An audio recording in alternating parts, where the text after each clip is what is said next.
Hello everyone, कैसे हैं आप? आपका आपके YouTube channel Digvijay commerce classes पर एक बार फिर से स्वागत है।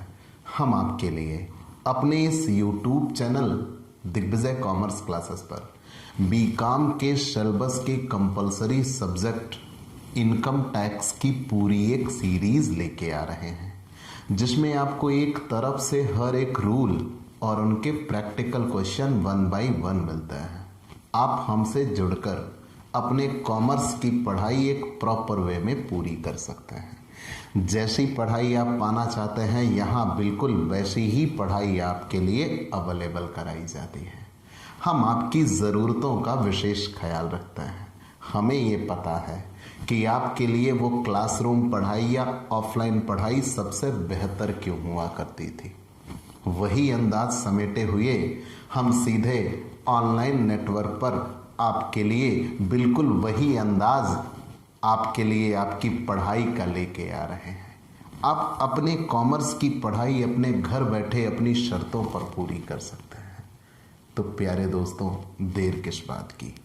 अगर आप बीकॉम या एमकॉम के स्टूडेंट हैं और अपने किसी भी सब्जेक्ट की स्पेशल कोचिंग क्लासेस पाना चाहते हैं तो आप हमसे जुड़िए। अगर आप हमसे नए जुड़ रहे हैं तो सबसे पहले हमारे इस YouTube channel Digvijay commerce classes को सब्सक्राइब करिए, शेयर करिए, बेल आइकन दबाइए ताकि आपको हमारे लेटेस्ट वीडियोज के अपडेट मिल सकें। आप हमसे पेड क्लास भी ले सकते हैं। पेड क्लास पाने के लिए आप हमारे व्हाट्सएप नंबर पर व्हाट्सएप करिए, मैसेज करिए, आपको पेड क्लास की पूरी जानकारी दे दी जाएगी, जिसमें आप बहुत थोड़े से शुल्क का भुगतान करके हमसे एक रेगुलर क्लास पाते हैं। पीडीएफ मिलेगा, डाउट सेशन रखा जाएगा, क्वेश्चन पेपर सॉल्व कराए जाएंगे। तो ये सब कुछ पाने के लिए आप हमसे पेड क्लास ले सकते हैं। प्यारे दोस्तों, आज मैं आपके लिए एक ऐसा कॉन्सेप्ट लेके आया हूँ जो एग्ज़ाम में निश्चित ही होगा। डेफिनेट है एग्ज़ाम में इससे क्वेश्चन आपको मिल ही जाता है। दूसरी चीज़ तो ये है कि हम कहीं ना कहीं रहते इसके दायरे में ही हैं, लेकिन फिर भी हम इसे कहीं ना कहीं नज़रअंदाज कर रहे होते हैं।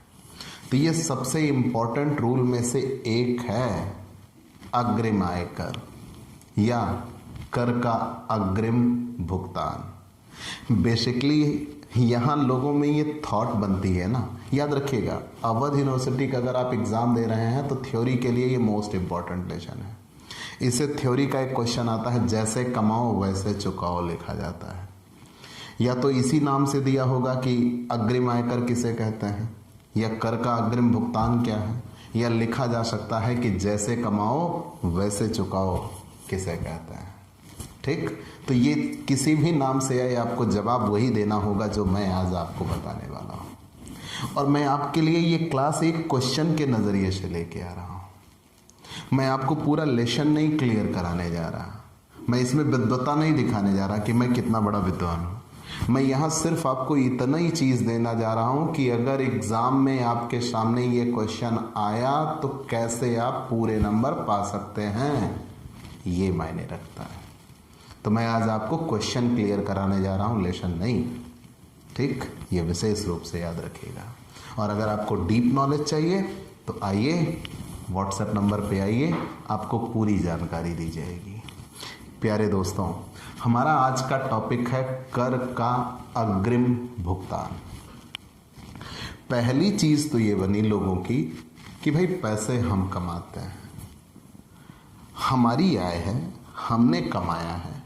आयकर वाले कैसे जान गए कि मैंने कितना कमाया है, वो कैसे टैक्स ले लेंगे। लोगों की पहली यही भावना बनती है, आपकी स्वयं आपकी ये भावना थी कि भाई कमाते हम हैं, मेरी कमाई मुझे पता है, मैंने कितना कमाया। ये इनकम टैक्स वाले किस खिड़की से देख रहे हैं कि मैंने कितना कमाया, नहीं बताएंगे भाई, उन्हें कैसे पता लगा। तो मैंने इस बात का जवाब दिया आपको कि आप स्वयं अपनी आय की विवरणी जाकर आयकर ऑफिस में जमा कराते हो। नहीं दिया तो ब्याज लगेगा, अर्थदंड लगेगा, सजा भी हो सकती है, एक्सेट्रा एक्सेट्रा। मतलब आप दोगे, ज़रूर दोगे। चलिए, वो भी हमने तय कर लिया।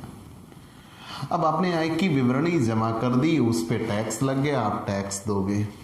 यहां तक तो आप अपने दिल को कहीं ना कहीं तसल्ली दे बैठे थे। आप समझा बैठे थे इसे कि मान जा रे पगले, मान जा, कर देना ही होगा। अब ये बड़े भैया आपके दिग्विजय सिंह एक नया नियम लेके आ गए, कर का अग्रिम भुगतान।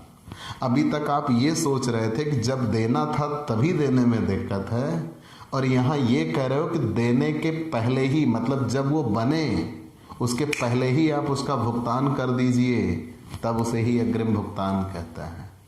मतलब देना है और समय से पहले दे देंगे। भाई इतने बड़े एक्टिव तो ना हुए हमने ये सोच, पहली तो कहां ये सोच थी कि हम टैक्स को अवॉइड करेंगे, नहीं देंगे, और अब ये नियम लेके आ रहे हैं जनाब कि पहले ही देना होगा। तो क्या दोनों सोच टकरा नहीं रही आपस में? जरूर टकरा रही हैं। आज मैं आपको यही बताऊंगा कि कर का अग्रिम भुगतान होता क्या है। तो पहली चीज तो ये कि यह कर पेशगी के रूप में दिया जाता है। ये कर पेशगी के रूप में दिया जाता है, इसीलिए इसको एडवांस पेमेंट ऑफ टैक्स कहते हैं। क्लियर? मैंने ये कहा यह कर पेशगी के रूप में दिया जाता है, इसीलिए कर का अग्रिम भुगतान इसे कहा जाता है। और दूसरा नाम इसका, दूसरा नाम है चुकाओ जैसे कमाओ।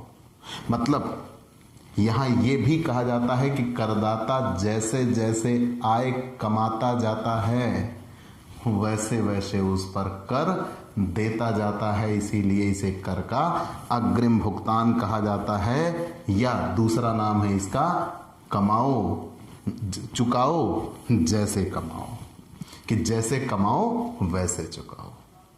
क्लियर? तो पूरी बात क्या बनी? ये कर पेशगी के रूप में दिया जाता है, इसीलिए इसको कर का अग्रिम भुगतान कहते हैं। दूसरा नाम चुकाओ जैसे कमाओ इसे कहा जाता है, कि करदाता जैसे जैसे अपनी आय कमाता जाता है वैसे वैसे उस पर कर देता जाता है, इसीलिए इसे अग्रिम आयकर या जैसे कमाओ वैसे चुकाओ भी कहा जाता है। और यह कर चालू वर्ष की आय पर उसी वर्ष में दे दिया जाता है।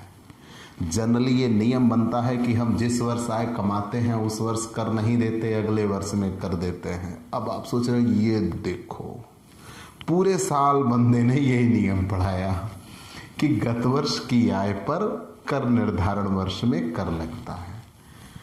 समझा बैठे थे ना, दिल को तसल्ली दिला बैठे थे ना, सारी बातें धरी की धरी रह गई।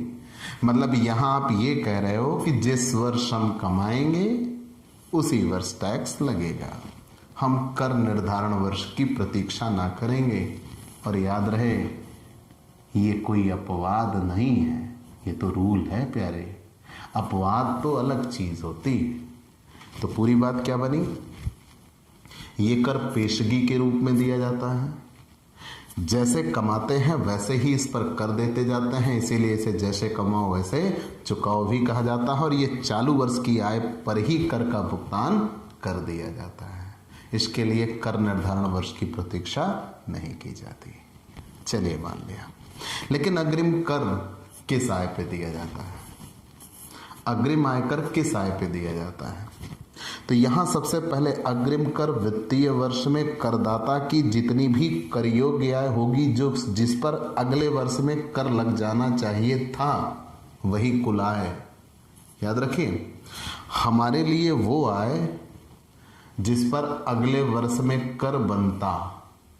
याद रखिएगा, मेरी वो कर योग्य आय, इस वित्तीय वर्ष की वो कर योग्य आय जिस पर अगले वर्ष में कर देना बनता है, उस पर हम इसी वर्ष में कर देंगे, और वही आय चालू आय कहलाती है। क्लियर? वही आय क्या कहलाती है? चालू आय कहलाती है। एग्जैक्ट शब्द यहाँ ये लिखा है, अग्रिम कर किसी वित्तीय वर्ष में करदाता की अपनी उस कुल आय पर कर चुकाना होता है जिस पर वित्तीय वर्ष के ठीक अगले बाद वाले वर्ष में कर निर्धारण वर्ष में कर लगेगा। मतलब जिस आय पर हमें अगले वर्ष में कर देना बनता है, उसी आय पर हम इसी वर्ष में कर देंगे, तो वही अग्रिम आयकर होगा, और जिस आय पर देंगे वो चालू आय कहलाती है। क्लियर?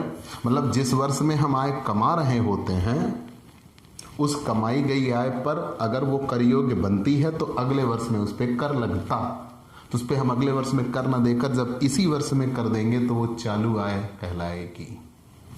ठीक। दूसरी बात, परंतु एक व्यक्ति अगर वो भारत में निवासी है और निम्न शर्तों को पूरा कर रहा है तो वो अग्रिम आयकर नहीं देता। याद रखिए, सबसे बड़ा नियम, अगर एक भारत का निवासी व्यक्ति है और निम्न शर्तों की पूर्ति कर रहा है तो वो अग्रिम आयकर नहीं देता। कौन? यदि गत वर्ष में उसकी व्यापार अथवा पेशे शीर्षक में आय नहीं है। अगर उसकी व्यापार अथवा पेशे शीर्षक में आय नहीं है तो वो अग्रिम आयकर नहीं देगा। मतलब अग्रिम आयकर का सीधा संबंध किस शीर्षक से है? व्यापार अथवा पेशे से, आय शीर्षक से है। अगर आपकी व्यापार अथवा पेशे से आय नहीं है तो आप अग्रिम आयकर नहीं देंगे। दूसरा, अगर गत वर्ष में कभी भी आपकी आयु 60 वर्ष या उससे अधिक हो गई तो भी आप अग्रिम आयकर नहीं देंगे। क्लियर? तो अग्रिम आयकर कौन देगा? जिसकी आयु 60 वर्ष के नीचे हो और उसकी व्यापार अथवा पेशे शीर्षक से आय हो तभी वो अग्रिम आयकर देगा, नहीं तो अग्रिम आयकर नहीं देगा। तो भारत का एक निवासी अगर उसकी व्यापार अथवा पेशे शीर्षक से आय है और उसकी गत वर्ष में आयु कभी भी 60 वर्ष नहीं पहुंची, उससे कम ही रह गई है, तो वो अग्रिम आयकर देगा, बशर्ते कुल दिया जाने वाला आयकर 10,000 रुपए से अधिक हो। अगर आयकर 10,000 से कम हो गया तो भी अग्रिम आयकर नहीं दिया जाएगा। तो कुल दिया जाने वाला आयकर 10,000 रुपए अथवा उससे अधिक होना चाहिए तभी अग्रिम आयकर चुकाया जाएगा, नहीं तो अग्रिम आयकर नहीं चुकाया जाता। तो सारे इंपॉर्टेंट टॉपिक तो हमने आपको बता दिए। सही मायनों में आधा पाठ खत्म हो गया। अब आप ये सोच रहे होंगे कि ये बंदा आया क्या, बताया क्या, आधा पाठ कह रहा, खत्म हो गया। लेकिन मैं कह रहा हूँ चल यार 25%, अभी 75% और चीज़ें बता देता हूँ, जोड़ देता हूँ ना। आपको कहा ना को 15 नंबर का क्वेश्चन होगा, 4 पेज आप कैसे लिखिएगा। मैंने कहा तो था कि मैं आज आपके लिए क्वेश्चन लेके आ रहा हूँ। अग्रिम आयकर इसे, चूंकि ये कर पेशगी के रूप में दिया जाता है इसीलिए इसे कर का अग्रिम भुगतान कहता है। जैसे कमाओ वैसे चुकाओ क्यों कहा जाता है? क्योंकि जैसे जैसे करदाता है कमाता जाता है वैसे वैसे इस पर कर देता जाता है। और ये चालू वर्ष की वो आय जिस पर अगले वर्ष में कर लगता, उस पर हम इसी वर्ष में कर देते हैं, इसीलिए ये कर चालू आय पे लगता है। अग्रिम आयकर देने की शर्तें यह हैं कि एक व्यक्ति अगर वो भारत में निवासी है और उसकी व्यापार अथवा पेशे शीर्षक की आय नहीं है और गत वर्ष में उसकी उम्र 60 वर्ष से कम है, उससे अधिक नहीं, गत वर्ष में उसकी उम्र 60 वर्ष से अधिक है, तो फिर वो अग्रिम आयकर नहीं देगा। तो अग्रिम आयकर कब देगा? जब उसकी उम्र 60 वर्ष से कम हो और उसकी व्यापार अथवा पेशे शीर्षक से आय हो, तभी वो अग्रिम आयकर देगा। और कब देगा? अगर उसके द्वारा दिया जाने वाला आयकर या बनने वाला आयकर 10,000 रुपये से अधिक है तभी अग्रिम आयकर देगा, नहीं तो अग्रिम आयकर नहीं देगा। चलिए मान लिया। अग्रिम आयकर की गणना, अग्रिम आयकर की गणना कैसे होगी? तो पहली चीज तो यह है कि अग्रिम आयकर की गणना, प्यारे पहले आय की गणना करते हैं ना कि कर की। आयकर तो दो शब्दों से मिलकर बना ना, आय पर लगने वाला कर, पहले आय ढूंढो, कर तो मिल ही जाना है। तो सबसे पहली चीज तो यह है कि करदाता द्वारा कर की गणना, कर की गणना 2 बिंदुओं में होती है। क्या हमारे पास कृषि आय है और क्या हमारे पास कृषि आय नहीं है, याद रखिएगा। अब यहाँ आपको इतने नियम में बोलने वाला हूँ कि आपको भैया बहुत दिक्कत होने वाली है, और मैं शुरू से बोलता चला आया हूँ इसलिए आपको याद तो रखना होगा। तो हम हैं अग्रिम आयकर की गणना, अग्रिम आयकर की गणना, अग्रिम आयकर की गणना। तो सबसे पहला नियम तो 2 है, जब कृषि आय ना हो और जब कृषि आय हो। तो पहले तो यही समझ लेते हैं। चलो मान लिया जब कृषि आय नहीं है, जब कृषि आय नहीं है। तो जब कृषि आय नहीं है, ठीक, तो जब कृषि आय नहीं है तो सबसे पहले करदाता की संभावित कुल आय ज्ञात की जाएगी। सबसे पहले कुल आय ज्ञात की जाती है। अब आप ये सोच रहे हो इतना सरल तरीके से लिख दिया कुल आय ज्ञात की जाती है, गलत सोच रहे हैं। कुल आय ज्ञात की जाती है मतलब पहले प्रत्येक शीर्षकों, वेतन, मकान, व्यवसाय, पेशा अथवा पूंजी और अन्य साधनों से आय, प्रत्येक शीर्षकों की कर योग्य आय के योग को सकल कुल आय कहते हैं। और सकल कुल आय में से धारा 80C से 80U की छूट घटा देने के बाद जो शेष बचता है उसे कुल आय कहते हैं। तो वो 5 शीर्षक मिल गए, निवासी मिल गया, कृषि आय मिल गया, हानियों की पूर्ति उन्हें आगे ले जाना मिल गया, धारा 80C से 80U मिल गया, सकल कुल आय मिल गया, कुल आय तब आएगा। इतने शीर्षक है। तो पहले सकल, प्रत्येक शीर्षक से होने वाली कर योग्य आय के योग को सकल कुल आय कहते हैं। और सकल कुल आय में से धारा 80C से 80U तक की छूट घटा दिया, जो शेष बचेगा उसे कुल आय कहते हैं। तो सबसे पहले कुल आय की गणना की जाती है। और कुल आय की गणना करने के बाद याद रखिएगा, इस पर चालू वित्तीय वर्ष की दरों के आधार पर, चालू वित्तीय वर्ष की दरों के आधार पर, वर्ष की दरों के आधार पर स्लैब से टैक्स की गणना करते हैं। स्लैब से टैक्स की गणना करते हैं, ठीक। चालू वित्त वर्ष के लिए अग्रिम कर के लिए निर्धारित दरों से गणना कर की गणना की जाती है। चालू वित्तीय वर्ष की दरों के आधार पर या अग्रिम दरों के आधार पर, ऐसा कह सकते हो, ठीक। तो सबसे पहले हमने क्या कहा, जब कृषि आय नहीं है तो पहले कुल आय ज्ञात की जाती है, फिर चालू वित्तीय वर्ष की अग्रिम दरों के आधार पर स्लैब से टैक्स की गणना की जाती है। जब टैक्स की गणना हो जाएगी तो टैक्स की गणना हो जाने के बाद उसमें शिक्षा उपकर जोड़ा जाता है, और वो भी कितने परसेंट, 4%। यहाँ 3% लिख दिया गया, सुधार लीजिएगा। शिक्षा उपकर कितने प्रतिशत जोड़ा जाता है, 4%। और अगर किसी व्यक्ति की कुल आय 50 लाख रुपए से ज़्यादा हो गई तो 50 लाख से ज़्यादा 1 करोड़ से कम, 1 करोड़ से कम तो 10% अधिभार लगता है। अगर, लेकिन ये शिक्षा उपकर फिर बाद में देखिएगा, पहले ये अधिभार की ही बात कर लीजिए। स्लैब से टैक्स की गणना करते हैं, फिर अधिभार आता है। अगर किसी व्यक्ति की आय 50 लाख से ज़्यादा है और 1 करोड़ से कम तो 10% अधिभार। अगर 1 करोड़ से ज़्यादा है, 2 करोड़ से कम, 2 करोड़ से कम तो 15% अधिभार। अगर 2 करोड़ से ज़्यादा है, 5 करोड़ से कम, 5 करोड़ से कम तो 25% अधिभार। अगर 5 करोड़ से भी ज़्यादा है तो 37% अधिभार लगता है। फिर आयकर और अधिभार दोनों की सम्मिलित राशि पर शिक्षा उपकर लगता है, वो भी कितने प्रतिशत, 4% की दर से शिक्षा उपकर की गणना की जाती है, ठीक। और इसके बाद अगर जो आयकर निकल के आया वो 10,000 से ज़्यादा होगा तो अग्रिम आयकर दिया जाएगा, नहीं तो अग्रिम आयकर नहीं दिया जाएगा। चलिए मान लीजिए करदाता की कृषि आय है, तो तब यहाँ पे एक नियम है। ये तो नियम तब था ना जब उसके पास कृषि आय नहीं है। अब मान लीजिए उसके पास कृषि आय है, तो ये सारी बातें आप पढ़ चुके हो बेटा, इसलिए मैंने सरल शब्दों में कहा कि पहले कुल आय ज्ञात की जाएगी। अगर कृषि आय है तब, कृषि आय है तब, ये कृषि आय पाठ में पढ़ा चुका हूं, ठीक। सबसे पहले कुल आय ज्ञात की जाती है और यहां ये देखा जाएगा कुल आय करमुक्त सीमा से ज्यादा होनी चाहिए।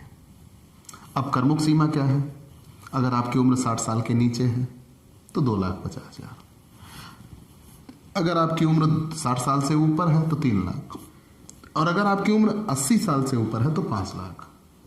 तो अगर कुल आय करमुक्त सीमा से अधिक हो प्लस कृषि आय भी 5,000 रुपए से अधिक हो तुमने क्या कहा, कुल आय करमुक्त सीमा से ऊपर हो और कृषि आय 5,000 से अधिक हो, तो दोनों को जोड़ देते हैं और जोड़ने के बाद जो निकल के आता है उसे एग्रीगेट इनकम कहता है। दोनों को जोड़ देते हैं और जोड़ने के बाद जो निकल के आता है उसे एग्रीगेट इनकम कहता है। मैंने क्या कहा, पहले कुल आय निकालते हैं, फिर कृषि आय, अगर धारा कृषि आय 5,000 रुपये से अधिक है। अब ध्यान दीजिएगा, यहाँ दोनों की बात है। कुल आय करमुक्त सीमा से ज़्यादा हो, कृषि आय 5,000 से ज़्यादा हो, तब दोनों जुड़ेंगे। मान लो ये 5 करोड़ हो लेकिन ये 2 लाख ही होता, नहीं जुड़ेगा। मतलब दोनों की बात है, कुल आय करमुक्त सीमा से ज़्यादा हो और कृषि आय 5,000 से ज़्यादा हो, तब दोनों को जोड़ देते हैं और दोनों को जोड़ने के बाद जो निकल के आएगा उसे एग्रीगेट इनकम कहेंगे। और इस एग्रीगेट इनकम पे टैक्स लगेगा स्लैब से, टैक्स ऑन स्लैब बेस। इस पे स्लैब बेस पे टैक्स निकालेंगे और टैक्स निकालने के बाद जितना टैक्स निकल के आया, टैक्स निकालने के बाद जितना टैक्स निकल के आया less tax on agriculture income घटा देंगे। ये नियम मैं पढ़ा चुका हूं, टैक्स ऑन एग्रीकल्चर इनकम घटा देंगे। अब आप ये सोच रहे होंगे टैक्स ऑन एग्रीकल्चर इनकम क्यों क्यों क्यों क्यों घटा रहे हैं? भैया कृषि आय करमुक्त होती है, पढ़े हैं ना। अगर कृषि आय करमुक्त होती है तो कहां कृषि आय पे कर दे बैठे।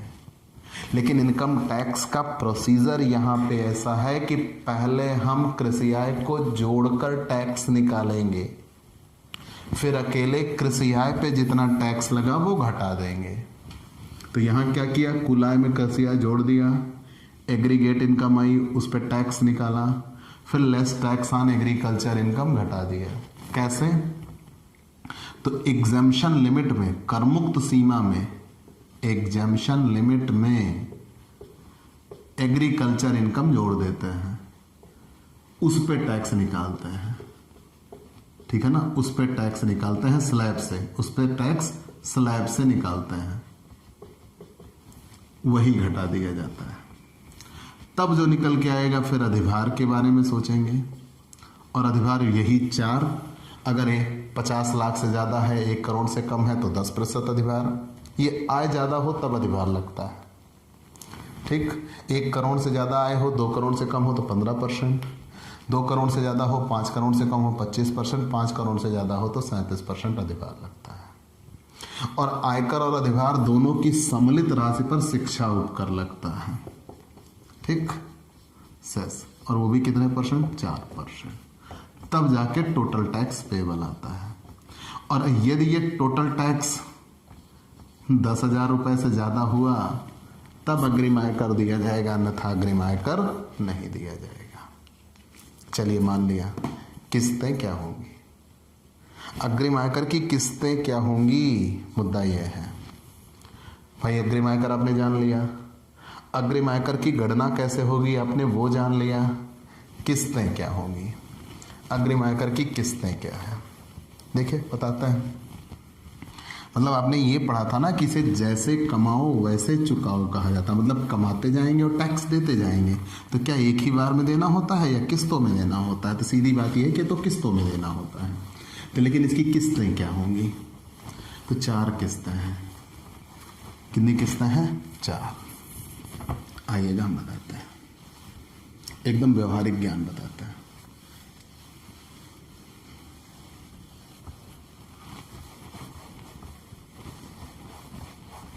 ठीक है, 4 किस्तें। अच्छा, आप रुपया कमाना कब से शुरू करते हो? 1 अप्रैल से ना। 1 अप्रैल से आपने कमाना शुरू कर दिया, 1 अप्रैल 2019।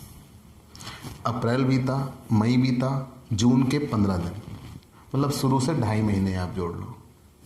अप्रैल, मई, जून के 15 दिन। भाई अप्रैल पूरा बीत गया 1 महीना, मई पूरा बीत गया 2 महीना, जून आधा बीता।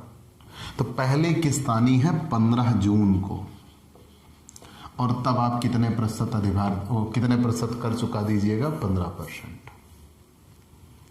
तो आप अपने दिमाग में ये बैठा लो कि पहली किस्त आती है 2.5 महीने बाद। पहले 1 अप्रैल 2019 से आप शुरू कर रहे हो, 1 अप्रैल 2019 से, तो पहली किस्त आएगी 2.5 महीने बाद। फिर अब अगली आएगी 3 महीने बाद। अब 3 महीने बाद सब आते ही चले जाएंगे। फिर 3 महीने बाद, 3 महीने बाद, फिर 3 महीने बाद। ठीक, ऐसे देखिएगा कैसे मैंने कहा। पहले किस्त आएगी 2.5 महीने बाद, फिर 3 महीने बाद, फिर 3 महीने बाद, फिर 3 महीने बाद। कैसे, आइएगा इधर। तो पहली किस्त आएगी 15 जून या उससे पूर्व, 15 जून या उससे पूर्व। तो 15 जून या उससे पूर्व आप 15% अग्रिम आयकर चुका देते हो। 15 जून या उससे पहले, तो 15 जून के बाद अगले 3 महीने और जोड़िए। 15 जून से 15 जुलाई 1 महीना, 15 जुलाई से 15 अगस्त 2 महीना, 15 अगस्त से 15 सितंबर 3 महीना। तो अगली किस्त आएगी 15 सितंबर या उससे पूर्व। तो 30% और इसमें जुड़ जाएगा। तो पहले आप 15% तो दे ही चुके थे, 30% किस्त और जुड़ जाएगी। तो मतलब कितना परसेंट हो जाएगा, 45% तक पहुंचाना होगा। मतलब अतिरिक्त 30% और देना पड़ गया। 15% पहले था, 30% अतिरिक्त दे दिया, तो टोटल कितना पहुंच गया, 45% तक पहुंचा देना होगा। ठीक, तो पहली किस्त आती है 15 जून को, 2.5 महीने बाद, 15 जून को। फिर अगले 3 महीने बाद फिर अगली किस्त आ जाती है। फिर अगले 3 महीने बाद, तो 15 सितंबर के बाद 15 अक्टूबर 1 महीना, 15 नवंबर 2 महीना, 15 दिसंबर तीसरा महीना, 15 दिसंबर को आएगी। तब फिर 30% एक्स्ट्रा देना होगा। तो टोटल कितना परसेंट पहुंच जाएगा, 75% पहुंच जाएगा। अतिरिक्त 30%, अतिरिक्त 30%। अब फिर यहां 15 दिसंबर के बाद फिर से 3 महीने जोड़िए। 15 जनवरी, 15 फरवरी, 15 मार्च। 15 मार्च को अगली बार देंगे। और याद रखिए, तब यहां पहुंचा देना होगा 100%। मतलब अतिरिक्त फिर कितने परसेंट देना होगा, 25%। मतलब अग्रिम आयकर 15 मार्च तक या उससे पहले पूरा चुका देना होता है। और ये 4 किस्तें हैं। ठीक, ये 4 किस्तें हैं। पहली 15 जून, फिर 15 सितंबर, फिर 15 दिसंबर और फिर 15 मार्च। अगर आप इससे याद करना चाहो तो ऐसे भी याद कर सकते हो। 2.5 महीने, फिर 3 महीने जोड़ दीजिएगा। क्लियर। अब बात आई अग्रिम आयकर के लिए दरें क्या है। तो स्लैब तो आपने पढ़ रखा है ना यार, वही स्लैब है अग्रिम आयकर के लिए, फिर वही बताना पड़ता है। स्लैब क्या है, जो वित्तीय वर्ष 2020-21 के लिए लागू है, जो भी कुछ दिन पहले मैंने पढ़ाया है। स्लैब क्या है, अगर आपकी उम्र 60 वर्ष के नीचे है, 2 स्लैब हैं इस बार, 2 स्लैब है ना। अगर आपकी उम्र 60 वर्ष के नीचे है, अगर आप अब अग्रिम आयकर की किस्तें हैं, अग्रिम आयकर देते हैं। अब अग्रिम आयकर के लिए स्लैब क्या है 2020-21 के लिए, ठीक है ना। तो 2020-21 के लिए स्लैब क्या है, तो 2020-21 वित्तीय वर्ष, याद रखिएगा वित्तीय वर्ष 2020-21 होगा, फाइनेंशियल ईयर 2020-21। तो कर निर्धारण वर्ष असेसमेंट ईयर 2021-22 होगा के लिए स्लैब। तो यहाँ स्लैब ये रखा गया है कि अगर आपकी उम्र 60 वर्ष से कम हो, अगर आपकी उम्र 60 वर्ष से कम हो, तब यहाँ है 2,50,000 तक आप कर नहीं देते, नहीं। ठीक, 2,50,000 से ऊपर आप देते हो, तो 2,50,000 से ऊपर चले गए कहाँ तक, 3 लाख तक। तो 2,50,000 से ऊपर 5 लाख तक चले गए, तो कितना देंगे, 5% टैक्स देते हैं, 5% टैक्स देते हैं। मान लीजिए 5 लाख से ऊपर चले गए कहाँ तक, 10 लाख तक, कितने परसेंट टैक्स देते हैं, 20%। 10 लाख के ऊपर चले गए, 10 लाख से अधिक, तो कितने परसेंट टैक्स देते हैं, 30%। एक स्लैब तो ये यहाँ अतिरिक्त लिखा जाता है, मैं बीच में लिख देता हूँ ताकि आपको बेहतर लगे कि 2,50,000 तक नील, 2,50,000 से अगले 2,50,000 तक 5%, अगले 5 लाख तक 20%, फिर आगे चाहे जितना हो जाएगा उस पर कितने प्रतिशत, 30%। आगे बढ़ जाइए। अगर उम्र 60 वर्ष से अधिक, 60 वर्ष से अधिक 80 वर्ष से कम है तब, 80 वर्ष से कम है तब क्या होगा? तब यहां 3 लाख तक नील, 3 लाख तक आपकी कर मुक्त सीमा हो गई। फिर 3 लाख से 5 लाख तक, 3 लाख से 5 लाख तक कितने प्रतिशत? डायरेक्ट आप 20% पे आते हो, सॉरी 5% पे रहते हो। 3 लाख से 5 लाख तक 5%, फिर 5 लाख से 10 लाख तक, 5 लाख से 10 लाख तक 20%, 10 लाख के ऊपर, तो 10 लाख से अधिक जाने पर आप 30% टैक्स देते हैं। ठीक है, 10 लाख से ऊपर जाने पर आप 30% टैक्स देते हैं। अगर आपकी उम्र 80 वर्ष से भी ऊपर हो गई तो, 80 वर्ष से अधिक है तो, मतलब आप सुपर सीनियर सिटीजन हैं, 80 वर्ष से अधिक है तो 5 लाख तक नील, आपकी कर मुक्त सीमा 5 लाख है। फिर 5 लाख के ऊपर सीधा 10 लाख तक 20%, ठीक। और 10 लाख से ऊपर चाहे जितना हो 30% टैक्स देते हैं। और याद रखिएगा आपको 87A के अंतर्गत छूट भी मिलती है। अगर किसी व्यक्ति की कुल आय, अगर किसी व्यक्ति की कुल आय 5 लाख रुपए से कम हुई, याद रखिएगा, अगर किसी व्यक्ति की कुल आय 5 लाख रुपए से कम हुई तो धारा 87A के अंतर्गत उसे 12,500 रुपए के आयकर की रिबेट मिलती है। 12,500 रुपए के आयकर की रिबेट मिलती है।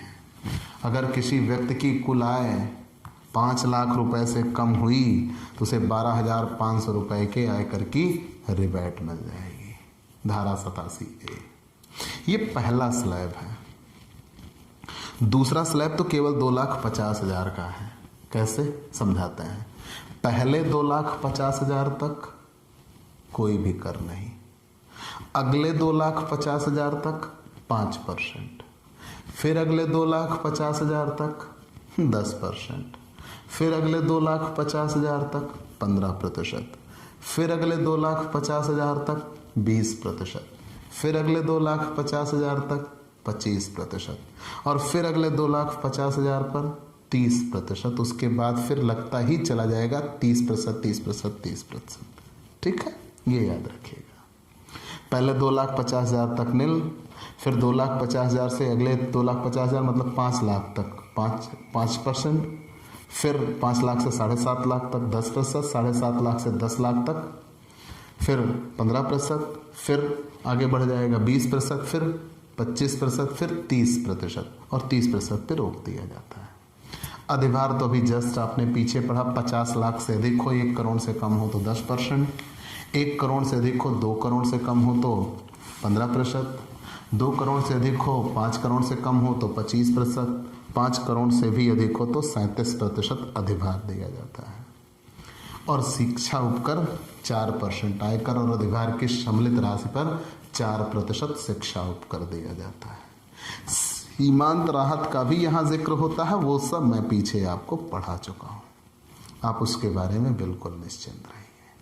ठीक, तो प्यारे दोस्तों, आपको ये क्लास कैसी लगी? आपको यहाँ कितने टुकड़ों में बताना है? पहले तो आप अग्रिम आयकर बताइए, फिर अग्रिम आयकर की गणना बताइए, फिर अग्रिम आयकर की किस्तें बताइए, और फिर अग्रिम आयकर के लिए कर की दरें बताइए, जो कि वित्तीय वर्ष 2020-21 के लिए कर निर्धारण वर्ष 2021-22 के लिए प्रभावी है। ठीक, वहीं पे ये लेसन समाप्त होगा। यहाँ ब्याज संबंधी प्रावधान का भी जिक्र किया गया है।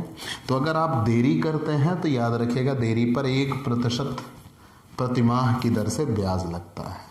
ये विशेष रूप से याद रखिएगा, बाकी और आपको जानने की ज़रूरत नहीं है। ठीक, तो आपको ये क्लास कैसी लगी हमें ज़रूर बताइएगा। आपके लाइक और कमेंट का इंतज़ार रहेगा। आप हमसे पेड क्लास भी ले सकते हैं। पेड क्लास पाने के लिए आप हमारे व्हाट्सएप नंबर पर व्हाट्सएप करिए, मैसेज करिए, आपको पेड क्लास की पूरी जानकारी दे दी जाएगी, जिसमें आप बहुत थोड़े से शुल्क का भुगतान करके हमसे एक रेगुलर क्लास पाते हैं। PDF मिलेगा, डाउट सेशन रखा जाएगा, क्वेश्चन पेपर सॉल्व कराए जाएंगे। तो ये सब कुछ पाने के लिए आप हमसे पेड क्लास ले सकते हैं। और स्पेशली अगर आप हमसे नए जुड़े हैं तो सबसे पहले आप हमारे इस YouTube channel Digvijay commerce classes को सब्सक्राइब करिए, शेयर करिए, बेल आइकन दबाइए ताकि आपको हमारे लेटेस्ट वीडियोज़ के अपडेट मिल सकें। तो आज की क्लास में इतना ही। अगले दिन नए टॉपिक के साथ फिर से मुलाकात होगी। चलते हैं दोस्तों, बाय बाय दोस्तों।